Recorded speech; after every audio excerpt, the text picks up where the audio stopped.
Good morning, good afternoon, good evening.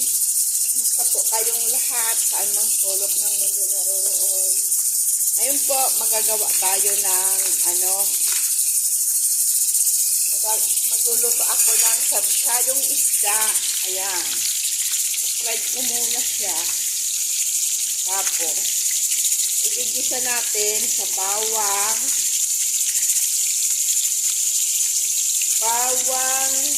sibuya, luya. Yan. At siyempre, dahil sa sarsyado, marami siyang kamatis. At lalagyan ko siya ng siling buo. Siling buo lang po para hindi siya maanghang na yung isa lilisain natin para may konting sipa. Yan po ang ating ingredients. At syempre, hindi maaalis ang eggs. Yan, bawang, malaking sili, yung pepper bell, at saka natural na sili, maanghang. Ito ang tinatawag na Indian chili. Kamatis, sibuyas, maraming kamatis. Ayan, pinagsama-sama ko na para malit lang kasi yung plato natin. Pinagkakasya-kasya ko na. Kaya, magluluto tayo ngayon ng sarsyadong isda. Siyempre, lalagyan natin ng eggs. 3 pieces eggs. Enough na po yan. Para maiba ang luto natin. Kasi ang pagkain ngayon is karnero. Pag Friday, karnero sila. Yan ang patakaran dito sa bahay. Pag Friday, karnero. Pag Saturday, isda naman. Masarap yan, nakakawis. Lagyan natin ng ganyan. May luya po dyan. Inano ko na hiniwa-iwa. Ito, luya ko. Natabunan lang. Ayan. Sino ang nakakamiss nito? Philippine food? Oh, super yummy ito.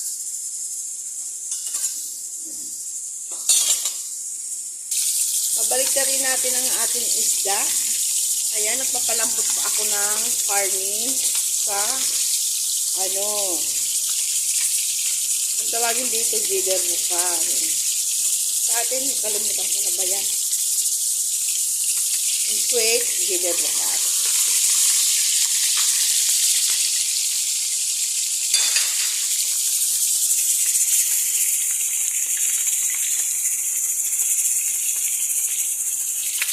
Mga 12:30, tingnan na natin yan para magluto na tayo ng kanin. Kasi may rest time po ako ngayon at saka namili para tapos na tayo. At pagkatapos nito, syempre, kakain na ako. Para tapos na ako kasi namili yung amo ko. Pagdating, ang dami yung pinamili. Tapos, maraming gawain para makatapos na rin tayo. Diba? Ganun lang naman ang buhay OFW. Kada minuto, kada oras, mahalaga. At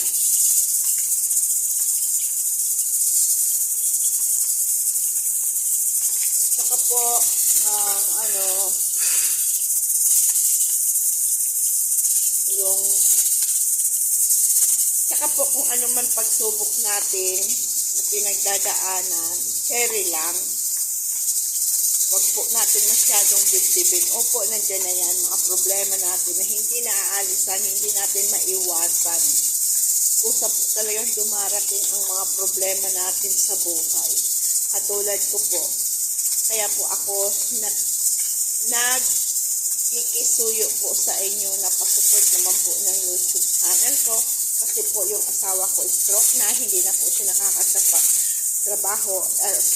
Bedridden na po siya ngayon. 2 times na po siya na natake. Nung isa po natake naman siya. December 14, atake naman po siya. So, bedridden na po siya talaga. Before po, first na na-atake siya, nakakapaglakad-lakad pa.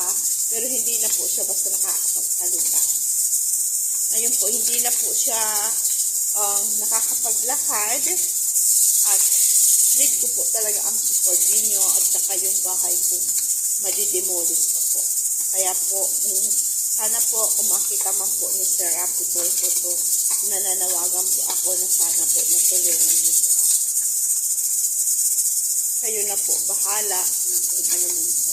Gusto ko lang po makapatayo ako ng bahay para at it may, ang ibig ko po sabihin makapatayo akong bahay, yun lang po ang gusto ko. Maiuwi ko pa man ang asawa ko sa bahay namin. Kasi po ang bahay ko madidimoli. Sa tabing kalsada lang po kasi kami. Kaya po, nahirapan po ako. Bilang po isang OFW, ang hirap po na malayo sa pamilya, lalo na po ang asawa, mayroon po sakit.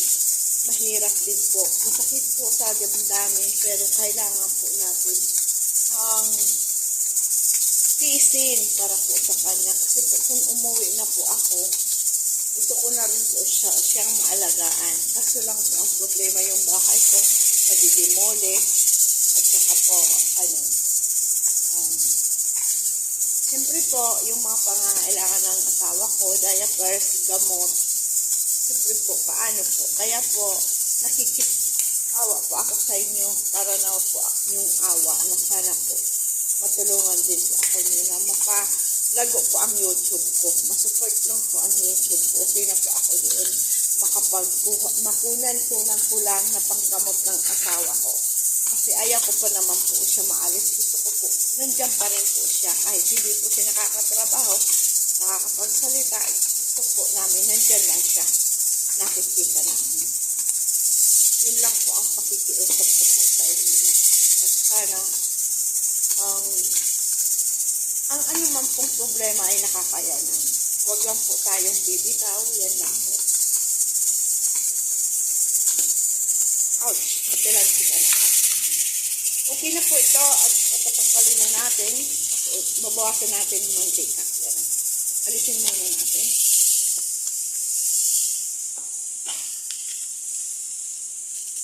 Natin ang mantika.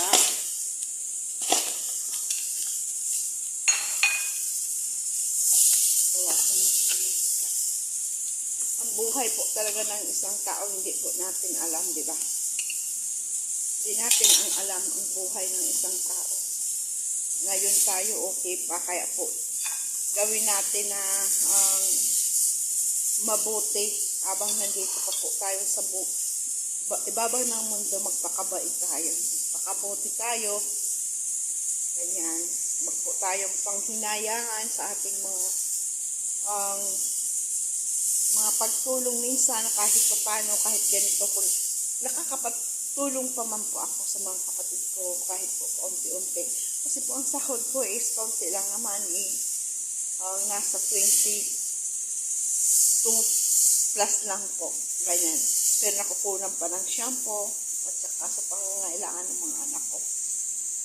Yan lang po. Yan. Ganyan natin yung bawang.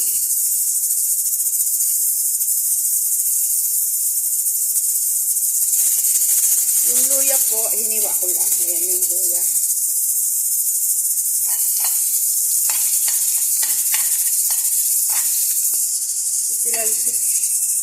Mahirap po kasi yung nagbablog ka tapos yung isang kamay mo nagluluto. Isang kamay naghahawak ng cellphone. Tapos pasensyanan lang ninyo. Kasi at saka po hindi na po ako nakakapag-edit. Diretso ka na lang po yan. Kung ano po ang nakita ninyo, yun na po. Kasi wala na pong time Wala na pong time. Sinasamantala ko lang po ito na yung makita ninyo ang aking trabaho.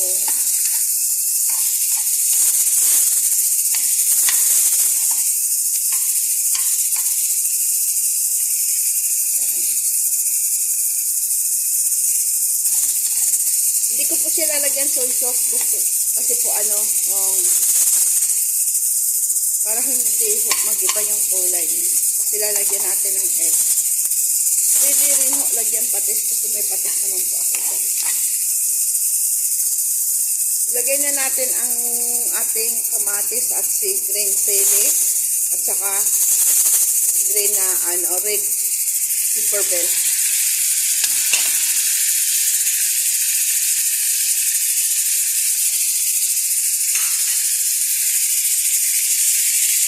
Para po lumata na ang ating kamatis. Naluto na bago natin ilalagay ang ating isda.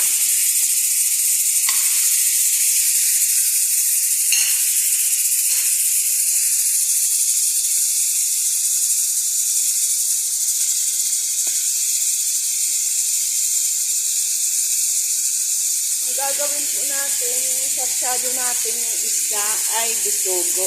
Ayaw ko po yung, gusto ko po yung isda na medyo maliit lang siya.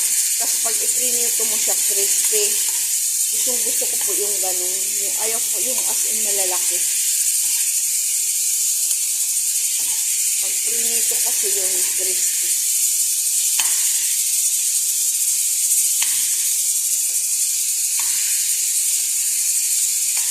Ito, lalagyan natin muna to ng tubig para maluto yung natin, kamatis.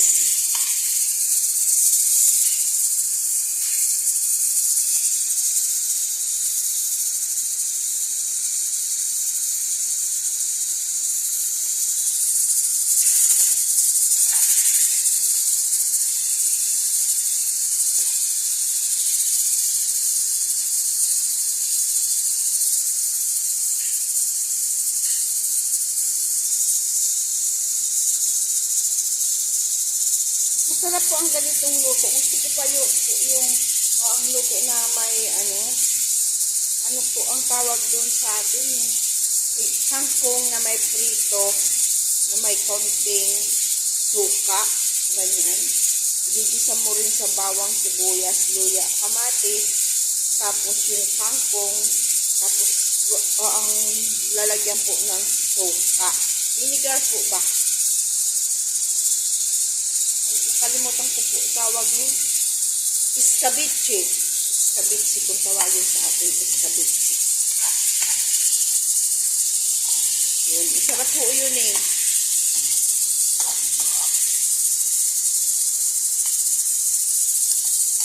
Escabeche kangkong.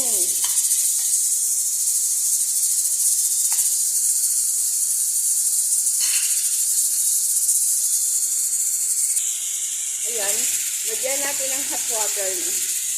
Kailangan po ito may sabaw. Kasi po, yun ang purpose niya, may sabaw.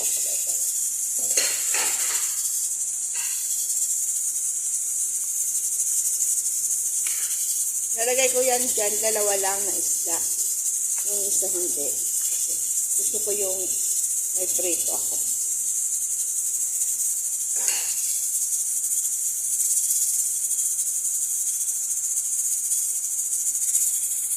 Yan, kumukulo na.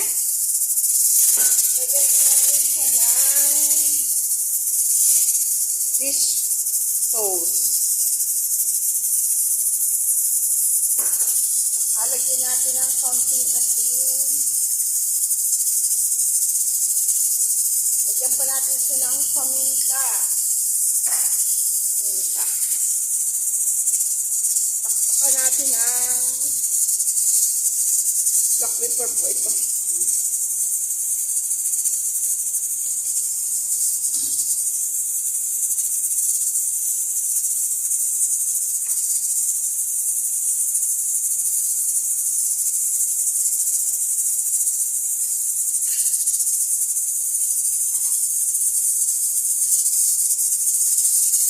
Lalagyan po natin yan konting bitin.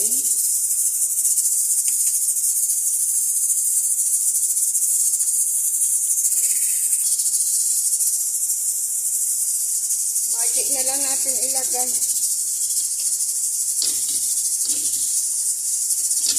ko ma-open kasi. Hindi ko ma-open.